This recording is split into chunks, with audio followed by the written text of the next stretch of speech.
that was once again released by the foreign ministers, this time of Denmark, Finland, Iceland, Norway and Sweden.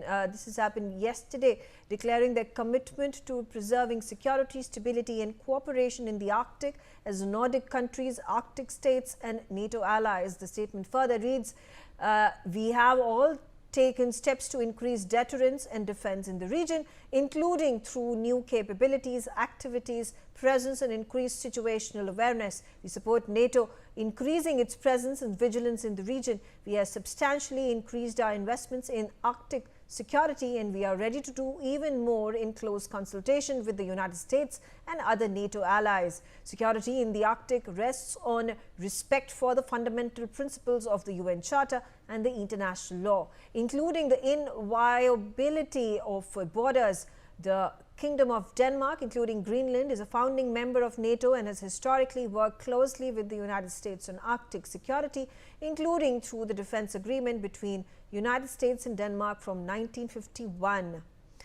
Coming back to you, Andrew, a situation of contrast where when US captured Maduro in a raid that was conducted just a few days ago, the European Union leaders weren't really verbose in their commentary. They spoke about the situation being concerning, but stopped at that. Never really raised the international convention, never really raised, they talked about the UN Charter. Some of them, in fact, went ahead and supported the US President Donald Trump's action in taking control of Venezuela. How do you see this contrast when Greenland is under threat versus what happened in Venezuela? Well, there are a number of obvious differences. Greenland is not being accused of narco trafficking, and there were no American bases and treaty relations with Venezuela the way there are with Greenland and the Kingdom of Denmark.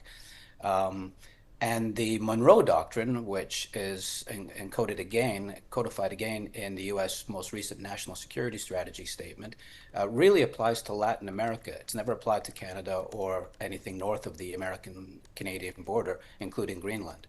So that's different as well. Now the Monroe Doctrine seems to have been extended.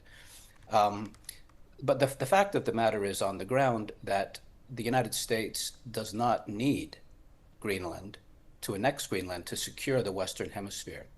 It arguably did need to do something with respect to Venezuela to expel Russian, Chinese, and Iranian advisors and otherwise minimize their influence in order to secure the Western Hemisphere, arguably. So the two cases are very, very different. One wonders about the motivation. Is it merely domestic politics? Is it merely Donald Trump trying to divert attention from domestic political news? Is there a more or less coherent vision, strategic vision driving Trump? If so, it's invisible to me, but perhaps there is. But in any case, it's not surprising that the Europeans have reacted the way they have with respect to Greenland as a key node in the Arctic security infrastructure of NATO.